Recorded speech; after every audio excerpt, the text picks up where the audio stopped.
জড়তার ভ্রামক। তো জড়তা জিনিসটা কি? আশা করি তোমরা সবাই জানো। জড়তা হচ্ছে স্থির বস্তু স্থির থাকার প্রবণতা অথবা গতিশীল বস্তুর গতিশীল থাকার প্রবণতা, তাই তো? এই ধারণাটা আমরা কোথা থেকে পেয়েছি বলো তো? আমরা পেয়েছি নিউটনের প্রথম সূত্র হতে, তাই না? হ্যাঁ। তো ভ্রামক জিনিসটা কি? ভ্রামকের ইংরেজি হচ্ছে মোমেন্ট। এই মোমেন্ট মানে কি বলতো? সময়, তাই না? আসলে না, সময়, হ্যাঁ সময়, মোমেন্ট মানে সময়, কিন্তু ফিজিক্সে মোমেন্ট মানে হচ্ছে ভ্রামক। এই ভ্রামক জিনিসটা কি? ভ্রামক এমন একটা জিনিস, এমন একটা চেতনা, এটা হচ্ছে একটা বস্তু যখন ঘূর্ণনশীল অবস্থায় থাকে তখন এক্সিস্ট করে, বা ঘুরতে চায় তখন এক্সিস্ট করে।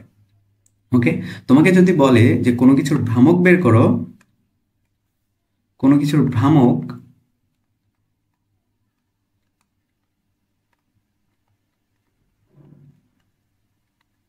সমান, আমরা বলতে পারি কোনো কিছু ইন্টু ব্যাসার্ধ, মানে যার ভ্রামক বের করতে বলবে সেই জিনিস ইন্টু ব্যাসার্ধ, কোনো কিছু ইন্টু ব্যাসার্ধ। ওকে, তো এখন আমরা কথা বলতেছি জড়তার ভ্রামক নিয়ে। তো যেহেতু বলছে কোনো কিছুর ভ্রামক ইকুয়াল কোনো কিছু ইন্টু ব্যাসার্ধ, তাহলে জড়তার ভ্রামক সমান আমরা লিখতে পারি জড়তা ইন্টু ব্যাসার্ধ। আবার বলের ভ্রামক সমান আমরা লিখতে পারি বলের ভ্রামক সমান বল ইন্টু ব্যাসার্ধ। এটাকে আমরা টর্ক বলে থাকি, বাট টাও এটাকে টাও দ্বারা প্রকাশ করা হয়। সো এইটা নিয়ে অন্যদিন কথা হবে, আজকে আমরা জড়তার ভ্রামকেই থাকি। সো এরকম বলের ভ্রামককে আমরা লিখতে পারি বল ইন্টু ব্যাসার্ধ, আবার জড়তার ভ্রামককেও লিখতে পারি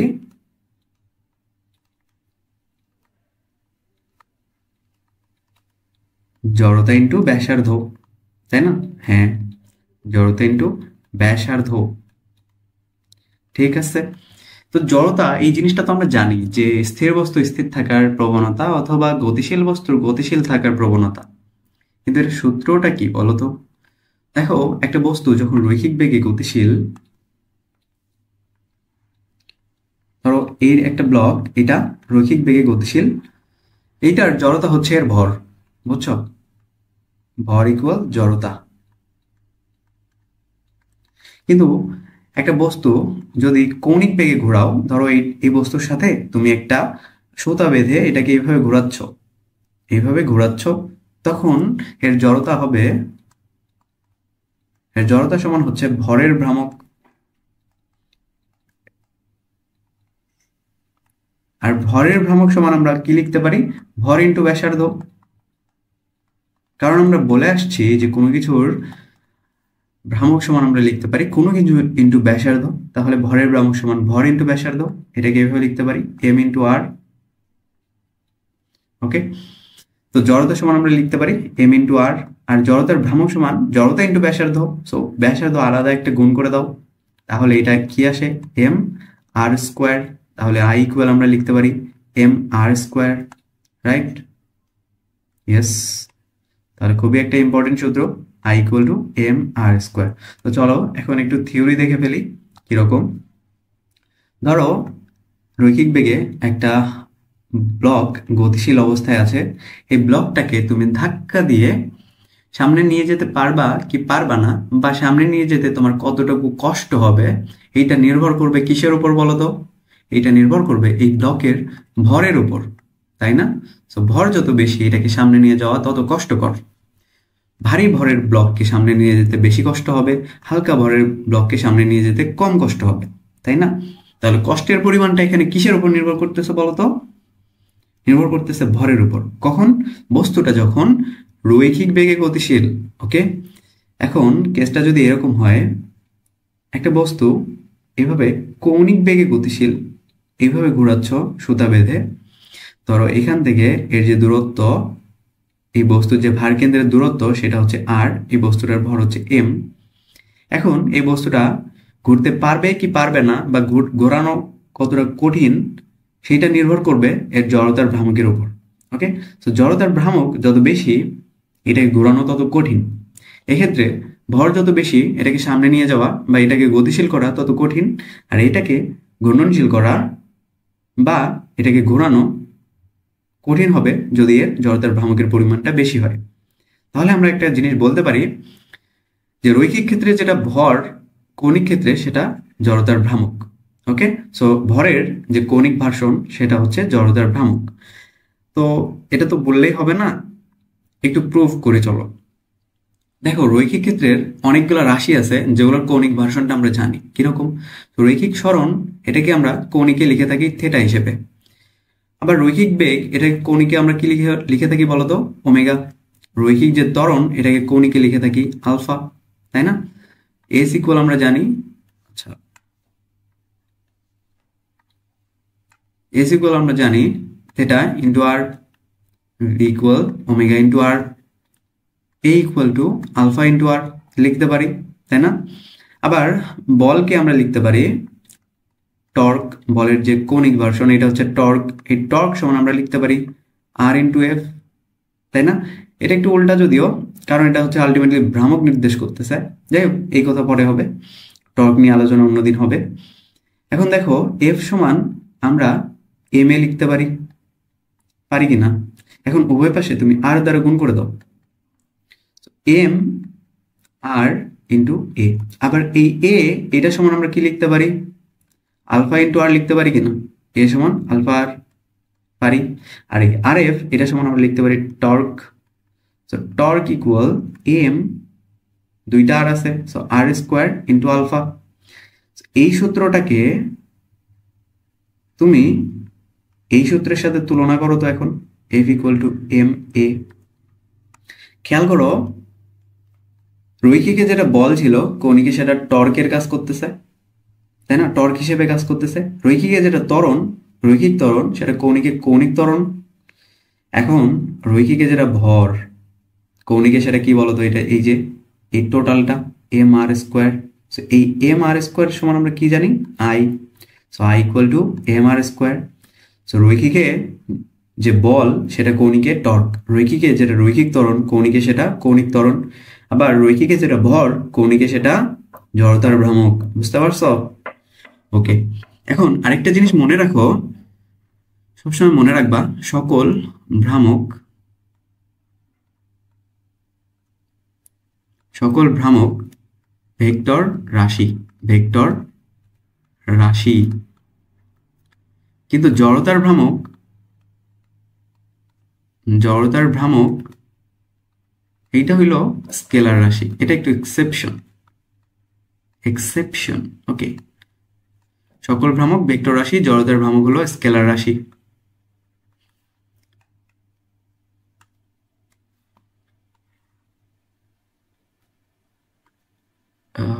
কালারটা চেঞ্জ করা উচিত, আচ্ছা যাই হোক এভাবেই থাক। দেখো যেহেতু আমরা এটা বললাম জড়তার ভ্রামক একটা স্কেলার রাশি, তাহলে আমরা এই স্কেলার রাশির যোগ কিভাবে করে থাকি? নর্মাল বীজগাণিতিক উপায়ে করে থাকি। তাহলে অনেকগুলা বস্তুর জড়তার ভ্রামককে আমরা যখন যোগ করতে চাবো তখন আমরা কিভাবে যোগ করতে পারি? সিম্পলি প্রথম বস্তুর জড়তার ভ্রামক প্লাস দ্বিতীয় বস্তুর জড়তার ভ্রামক, এইভাবে বীজগাণিতিক যোগফল মানে বীজগাণিতিক যোগ করে ফেলবো নর্মালি, বুঝছো? আইএন পর্যন্ত, মানে যতগুলা বল আছে আর কি, মানে যতগুলা বস্তু আছে আর কি, সবগুলার জড়তার ভ্রামক আমরা সিম্পলি এভাবে যোগ করতে পারি। আবার এটাকে একটু মানে স্ট্যান্ডার্ড ফরম্যাটে এইভাবে মানে লেখা যায়, সেটা হচ্ছে summation of M I by M initial R initial square I equal to 0 থেকে এন পর্যন্ত। ওকে, ঠিক আছে। তো এর যোগের সিস্টেমটা একটু দেখিয়ে দিলাম। এখন ধরো এটা একটা অক্ষ, এটাকে কেন্দ্র করে এই তিনটা বস্তু এইভাবে ঘুরতেছে। এটার ভর ধরো m1, এটার ভর m2, এটার ভর m3 ধরে নাও। এটার যে অক্ষদের যে ভারকেন্দ্রের দূরত্ব এটা ধরো r1, এটার দূরত্ব r2, এটা ধরো r3। তাহলে এই সবগুলা বস্তু জড়তার ভ্রামককে আমরা যোগ করে এইভাবে লিখতে পারি i1 plus i2 plus i3, তাই না? i1 সমান আমরা কি লিখতে পারি?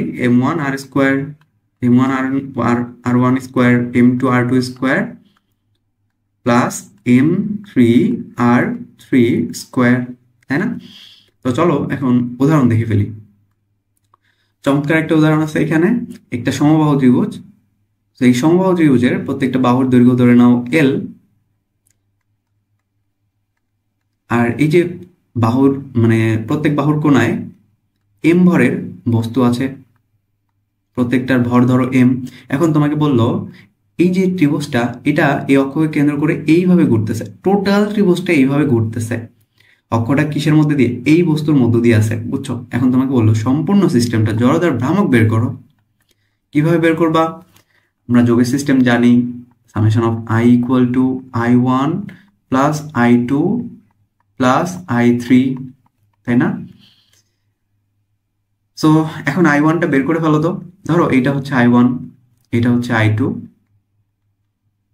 এটা হচ্ছে তৃতীয় বস্তু জড়তার ভ্রামক I3। সো I1 সমান কি হবে বলো তো? একটু কমন সেন্স খাটাও তো। 0 হবে না? 0 হবে। কেন? কেন বলো তো? কারণ এখানে আরটা হচ্ছে 0। কিরকম করে 0? এই যে দেখো এই প্রথম বস্তুটার মধ্যে দিয়েই তো অক্ষটা, তাই না? তো অক্ষ হতে এই যে ভারকেন্দ্র, এর ভারকেন্দ্রটার দূরত্ব হচ্ছে 0। তো এইটা যদি 0 হয় তাহলে টোটালটা হবে 0, তাই না? তাহলে I1 সমান আমরা 0 লিখে ফেলি। এবার I2টা বলো তো। I2 হচ্ছে এই অক্ষ হতে এর যে দূরত্ব সেটা কি L, এম এল স্কোয়ার লিখতে পারি। I2 সমান ML স্কোয়ার লিখতে পারি, তাই না? I3টা আবার কি লিখতে পারি? ML স্কোয়ার লিখতে পারি। এই যে অক্ষ হতে এই যে ভারকেন্দ্রের দূরত্ব ML স্কোয়ার লিখতে পারি, 2ML স্কোয়ার লিখতে পারি, তাই না? না, এটা এরকম করে হবে না। তুমি মনে রাখবা এই যে দূরত্বটা আছে না, এই দূরত্ব সবসময় লম্ব দূরত্ব হইতে হবে, বুঝতে পারছো? এই যে এই দূরত্বটা আমাদের লাগবে, এই দূরত্বটা লাগবে। এই দূরত্বটা আমরা কিভাবে বের করবো বলো তো? এই দূরত্ব বের করার সিস্টেম আছে। দেখো সমবাহু ত্রিভুজের দুইটি বাহুর মধ্যবর্তী কোণ কত হয় বলো তো? 60 ডিগ্রি হয়। এইটা যদি 60 ডিগ্রি হয়, এটা কি 30, এইটুকু কি 30, সো এইটুকু 30 হলে এইটাও 60 হবে। সো এইটা 60 মানে এটাও 60। তাহলে এই যে এই বাহুর দৈর্ঘ্য আমরা ধরে নিলাম এক্স। সো এক্স সমান আমরা কি লিখতে পারি? এক্স সমান আমরা লিখতে পারি কজের ফর্মুলা যদি খাটাও, এই যে দূরত্বটা, এই যে দূরত্ব এটা সমান আমরা কি জানি? এল। এক্স সমান আমরা লিখতে পারবো এল কজ 60, বা এক্স ইকুয়াল আমরা লিখতে পারবো L/2। তো I3 সমান আমরা যদি লিখি mx স্কোয়ার, তাহলে ml স্কোয়ার প্লাস mx এর ভ্যালু হচ্ছে L/2, so L square by 4 হবে, তাই না? সো এখন তুমি যদি লসাগু করো তাহলে আনসারটা দাঁড়াবে 5ml স্কোয়ার ডিভাইডেড বাই 4। তো এটা হচ্ছে আনসার। ওকে, আশা করি বুঝতে পারছো। তো এখন তোমাদের জন্য একটা হোমওয়ার্ক দেওয়া থাকবে। ধরো এই প্রত্যেকটা বাহুর দৈর্ঘ্য হচ্ছে L, এইখান থেকে এই যে দূরত্ব এটা ধরো L। এবার অক্ষটা দেখো কিভাবে আছে, দুইটা ভরের মধ্য দিয়ে গেছে, বুঝছো? প্রত্যেকটার ভর তুমি ধরে নিবা M। এখন তুমি পুরা সিস্টেমটা জড়তার ভ্রামক বের করবা। এটা তোমার জন্য হোমওয়ার্ক থাকবে। তো এতক্ষণ আমরা দেখলাম এই যে জড়তার ভ্রামক গুলো দেখলাম, এগুলো কি ছিল বলতো? এগুলো ছিল সুষম বস্তুর ক্ষেত্রে। হোয়াট ইফ যদি বস্তুটা সুষম না হয় তখন কি হবে? তো তখন তুমি দেখছো এই যে বস্তুগুলা, এই বস্তুটার সম্পূর্ণ ভরই হচ্ছে M, আর সবখানে এর ভর হচ্ছে সুষম ছিল, বুঝছো? কিন্তু এই যে পাথরটা দেখতেছ, এখানে তো ভর সুষম না। এখানে ধরো এই যে কণাটুকু, এটার ভর ধরে নাও M1, এইখানে একটা কণা আছে, এইখানে ধরে নাও M2, এইখানে একটা কণা আছে, এটাকে ধরে নাও M3। এরকম অসংখ্য কণার সমন্বয়ে এই অসম বস্তুটা গঠিত হয়েছে, তাই না? তো এইটার যদি তুমি সম্পূর্ণ বস্তুটা জড়তার ভ্রামক বের করতে চাও, তোমার কি করতে হবে বলতো? এরকম অসংখ্য কণাকে একত্রে যোগ করে, অসংখ্য কণার জড়তার ভ্রামককে একত্রে যোগ করে তোমার টোটাল জড়তার ভ্রামকটা বের করতে হবে, তাই না? তো এরকম অসংখ্য জিনিসের যোগ আমরা কিভাবে বের করতে পারি স্মার্টলি? কিভাবে বের করতে পারি বলতো? আমরা বের করতে পারি ইন্টিগ্রেশন করে, তাই না? তো ধরে নাও এই বস্তু কণা হতে অক্ষের দূরত্ব এটা ধরে নাও R1, এই দূরত্ব হচ্ছে R2, এই দূরত্ব ধরে নাও R3, তাই না? তাই না বলে কি হবে? এটা তো তুমি জানোই না, তাই না বলতেছি কেন? আচ্ছা ধরে নাও এটা R2, এটা R3। তো আমরা যে কোনো একটা নিয়ে কাজ করব। এই যে কণাটুকু দেখতেছ, এই কণাটুকুর ভর আমরা m1 ধরে নিয়েছিলাম, এটাকে এখন আমরা লিখবো dm, যেহেতু আমরা ইন্টিগ্রেশন করতে যাচ্ছি। আর dm মানে কি, ডি কখন লেখা হয়, যখন আমরা অনেক ক্ষুদ্র ক্ষুদ্র কিছু চিন্তা করি তখন আমরা ডি বসাই, যেহেতু ক্ষুদ্র ভর চিন্তা করতেছি তো এটা হচ্ছে dm, ঠিক আছে। আর এই যে দূরত্ব, এটাকে আমরা x ধরে নিব, x ধরে নিই, ঠিক আছে। আচ্ছা, x ধরার দরকার ছিল না, আরই রাখা ভালো ছিল, যাই হোক। আচ্ছা, ধরে নিলাম এটা হচ্ছে আর। এখন এই যে ক্ষুদ্র বস্তু, এর জড়তার ভ্রামকটা কি, ডিআই, কারণ এটা ক্ষুদ্র, ক্ষুদ্র জড়তার ভ্রামক ধরছি, এই জন্য ডিআই সমান আমরা কি লিখতে পারি, আমরা জানি I equal to M R square, তাই না। সো ডিআই সমান আমরা কি লিখতে পারি, ডিএম ইন্টু আর স্কোয়ার লিখতে পারি কিনা। এখন তুমি অসংখ্য এরকম মানে জড়তার ভ্রামক তুমি একসাথে যোগ করতে চাচ্ছ, তুমি কি করবা, ইন্টিগ্রেট করে দাও, দুই পাশে ইন্টিগ্রেট করে দাও। তো এরকম অসংখ্য বস্তু জড়তার ভ্রামককে তুমি যখন একত্রে করবা তখন তুমি টোটাল জড়তার ভ্রামকটা পেয়ে যাবা আই। আর এখানে এটাকে একটু সাজিয়ে লেখো আর স্কোয়ার ডিএম, খুবই ইম্পর্টেন্ট ফর্মুলা, এটা তোমার সামনে অনেক বেশি কাজে লাগবে। যখন আমরা অন্য শেপের বস্তুগুলো সূত্র প্রমাণ করতে যাব তখন এই সূত্রটা অনেক কাজে লাগবে, বুঝতে পারছো। তো অসমবস্তুর জড়তার ভ্রামক নির্ণয় করার সময় আমরা যে সূত্রটা ব্যবহার করে থাকি সেটা হচ্ছে I equal integration of R square D M. Okay, তো চলো নেক্সটে চলে যাই।